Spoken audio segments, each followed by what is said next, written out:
It is January 16th, 2025, and I welcome you to the audio edition of St. Giles in the Word. We continue in the Gospel of Luke, chapter 21, and the book of Deuteronomy, chapter 17. We are reading, as always, from the New International Version. We begin today in the Gospel of Luke. As Jesus looked up, he saw the rich putting their gifts into the temple treasury. He also saw a poor widow put in 2 very small copper coins. "Truly I tell you," he said, "this poor widow has put in more than all the others. All these people gave their gifts out of their wealth, but she, out of her poverty, put in all she had to live on." Some of his disciples were remarking about how the temple was adorned with beautiful stones and with gifts dedicated to God. But Jesus said, "As for what you see here, the time will come when not one stone will be left on another.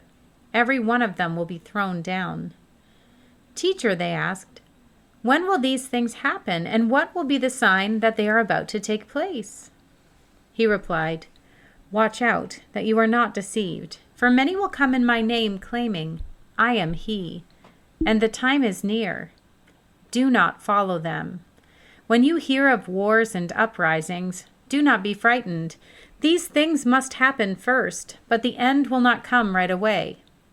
Then he said to them, "Nation will rise against nation, and kingdom against kingdom. There will be great earthquakes, famines, and pestilences in various places, and fearful events and great signs from heaven. But before all this, they will seize you and persecute you. They will hand you over to synagogues and put you in prison, and you will be brought before kings and governors, and all on account of my name. And so you will bear testimony to me. But make up your mind not to worry beforehand how you will defend yourselves, for I will give you words and wisdom that none of your adversaries will be able to resist or contradict. You will be betrayed even by parents, brothers and sisters, relatives and friends, and they will put some of you to death. Everyone will hate you because of me, but not a hair of your head will perish. Stand firm, and you will win life. When you see Jerusalem being surrounded by armies, you will know that its desolation is near. Then let those who are in Judea flee to the mountains. Let those in the city get out, and let those in the country not enter the city. For this is the time of punishment and fulfillment of all that has been written. How dreadful it will be in those days for pregnant women and nursing mothers. There will be great distress in the land and wrath against this people. They will fall by the sword and will be taken as prisoners to all the nations.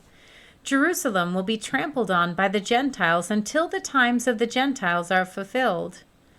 There will be signs in the sun, moon, and stars. On the earth, nations will be in anguish and perplexity at the roaring and tossing of the sea. People will faint from terror, apprehensive of what is coming on the world, for the heavenly bodies will be shaken. At that time they will see the Son of Man coming in a cloud with power and great glory. When these things begin to take place, stand up and lift up your heads, because your redemption is drawing near." He told them this parable. "Look at the fig tree and all the trees. When they sprout leaves, you can see for yourselves and know that summer is near. Even so, when you see these things happening, you know that the kingdom of God is near. Truly I tell you, this generation will certainly not pass away until all these things have happened. Heaven and earth will pass away, but my words will never pass away. Be careful, or your hearts will be weighed down with carousing, drunkenness, and the anxieties of life, and that day will close on you suddenly like a trap. For it will come on all those who live on the face of the whole earth. Be always on the watch, and pray that you may be able to escape all that is about to happen, and that you may be able to stand before the Son of Man." Each day Jesus was teaching at the temple, and each evening he went out to spend the night on the hill called the Mount of Olives, and all the people came early in the morning to hear him at the temple. We turn now to Deuteronomy 17. "Do not sacrifice to the Lord your God an ox or a sheep that has any defect or flaw in it, for that would be detestable to him. If a man or woman living among you in one of the towns the Lord gives you is found doing evil in the eyes of the Lord your God, in violation of his covenant, and contrary to my command has worshipped other gods, bowing down to them or to the sun or the moon or the stars in the sky, and this has been brought to your attention, then you must investigate it thoroughly. If it is true, and it has been proved that this detestable thing has been done in Israel, take the man or woman who has done this evil deed to your city gate and stone that person to death. On the testimony of 2 or 3 witnesses, a person is to be put to death, but no one is to be put to death on the testimony of only 1 witness. The hands of the witnesses must be the first in putting that person to death, and then the hands of all the people. You must purge the evil from among you.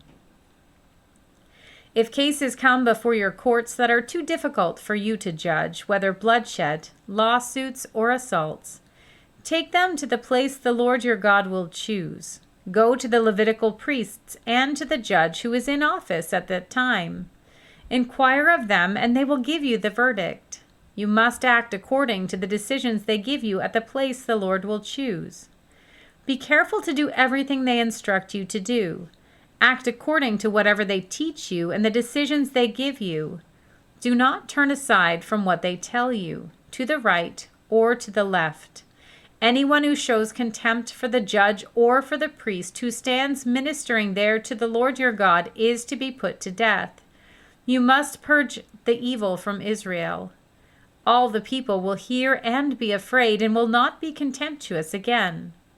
When you enter the land the Lord your God is giving you and have taken possession of it and settled in it, and you say, "Let us set a king over us like all the nations around us," be sure to appoint over you a king the Lord your God chooses. He must be from among your fellow Israelites. Do not place a foreigner over you, one who is not an Israelite. The king, moreover, must not acquire great numbers of horses for himself, or make the people return to Egypt to get more of them. For the Lord has told you, you are not to go back that way again. He must not take many wives, or his heart will be led astray. He must not accumulate large amounts of silver and gold. When he takes the throne of his kingdom, he is to write for himself on a scroll a copy of this law, taken from that of the Levitical priests. It is to be with him, and he is to read it all the days of his life, so that he may learn to revere the Lord his God and follow carefully all the words of this law and these decrees, and not consider himself better than his fellow Israelites, and turn from the law to the right or to the left. Then he and his descendants will reign a long time over his kingdom in Israel. Here ends our reading for today.